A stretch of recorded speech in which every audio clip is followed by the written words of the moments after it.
Hello everyone, welcome back again to another episode of Balcony Gardening. I just shared the picture or the photo of my balcony yesterday in the Gardeners Tambayan. This is like online Facebook group for those who are into gardening, and I think a lot of people can relate. So since it's been a year since I shared to you my little balcony right here, I will give you a quick tour on how they are doing right now.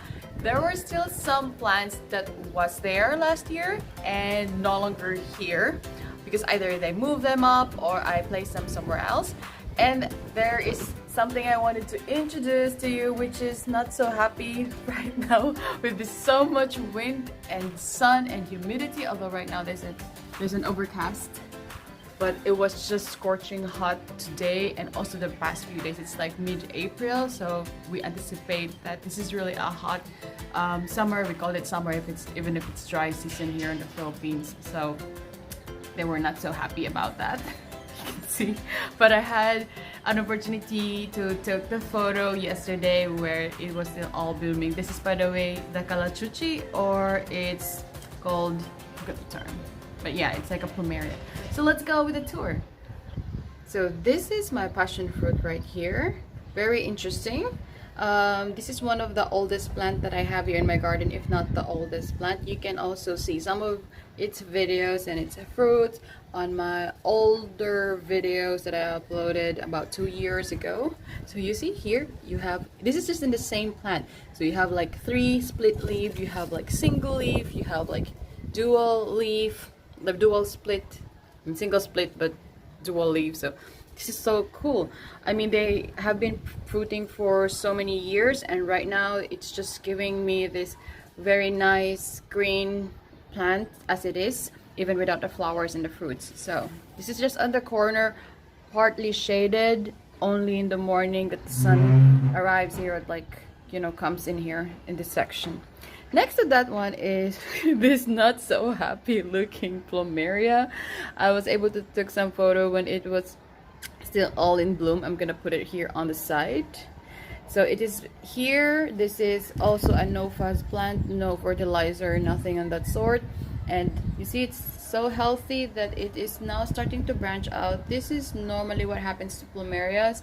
Once they set a flower, the stem will give out some shoots of another branch, and then another set of flowering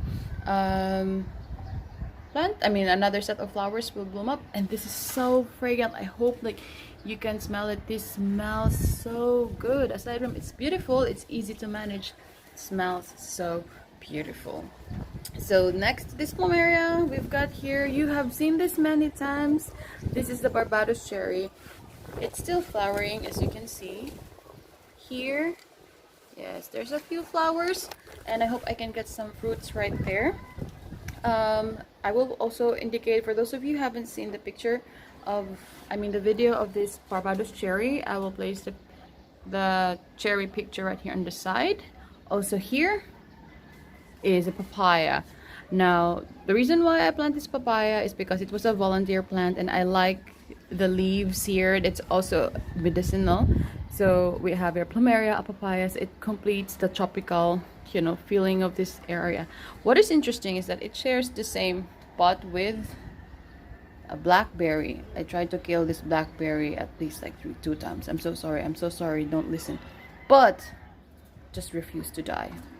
This is I don't think I can still revive. This is kind of experiment mulberry.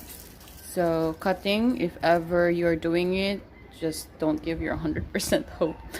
This is the ZZ plant, another ZZ plant. I've been propagating ZZ plant. I think that's also one of the videos that I uploaded 2 years ago. This is a mulberry plant. You have seen this also a few times if you've been here in my garden for quite some time. This is so prolific. They gave so much fruit so far this year. This is, I think, the second fruiting for this year. The first fruiting was in February, and that was like more fruits, like unbelievably super many and big, and it was just here all over. Maybe I can bring out some pictures. The one at the back is my all good time buddy, the only, I think, from the cactus family, only plant from the cactus family that I have. And every now and then you would see These guys, these are blue Ternatea. It's just all over here because there are, most of them are volunteer plants, and the movement of the soil brings them all to different plants. Because I think here I added some soil and then it brought another plant, so I tried to killed it by cutting it here, but that was not so smart. And then they branch out here, and then they started also to flower there, but all good. I think they are not really getting or competing nutrients from the soil because I am feeding this with FAAs and compost every now and then. Here, this is a very interesting pot.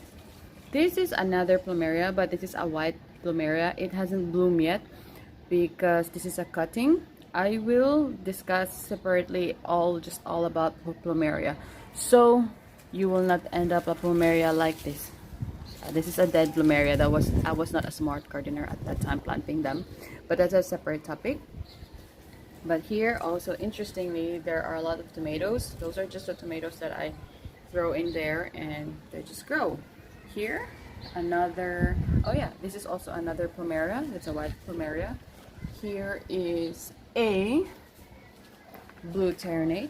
You see, they are everywhere. And for those of you here in the Philippines, let me know if you're into gardening because I can share a lot of pods because they've been also producing pods. So they're gonna share it to you for free so you can have your blue Ternatea. It's nice in your garden. You can put this in your rice, make it a drink, whatever. It's possible. Here are my little ornamental garden. I have also a separate video about this and how to create something like this if you have limited space. So you cannot really see it there, but that is a string of hearts. It's so popular for hobby gardeners as well if they are into houseplants. So here next to it is a sunflower. The only surviving out of the 8 sunflower, or I think there's one also in the rooftop that I have planted 3 weeks ago. This is a 3-week-old sunflower.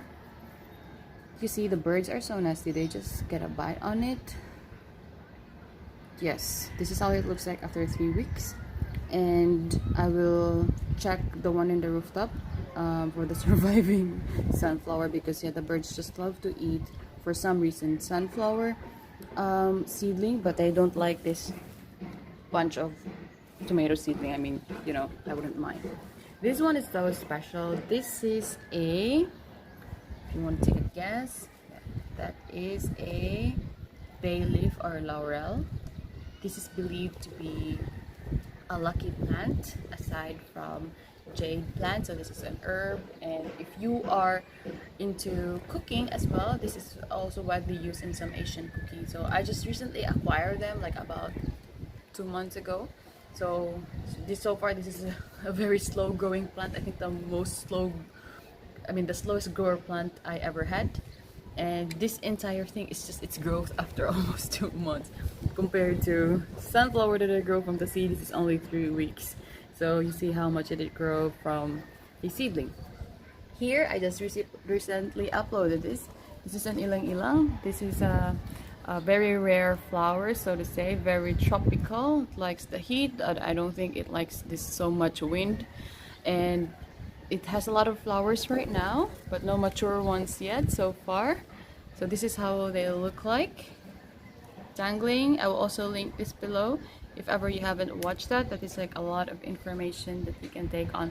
I have my compost bin right there. It doesn't look so good for this time, so I'm just gonna be focusing on the plants that I have here. So that is basically it. The ones in the rooftop, I will have them also videoed, but not this group. Look at this. Nice, huh? Also on the outside. The birds are not eating them yet, but I can hear them. Can you hear them? Like, yeah, they're just here everywhere. So I just picked one here. There was a one ripe one. So far they are yielding decently sized mulberries. Look at this one. Like in one stem there's like 2 mulberry, like it forms like letter C. So this is how it looks like. Oh, the one in orange are green peppers. I mean, not green peppers, like chili atzel or pimiento pepper from also from the scrap, food scrap from the kitchen. So that's it for now. I hope you guys are having quality time, or you're making most of your time in these quarantine days to relax, to do some craft, or just to do the things that you think you're missing out. So spend time with your family, friends, or if you prefer to be alone, that's also equivalently good.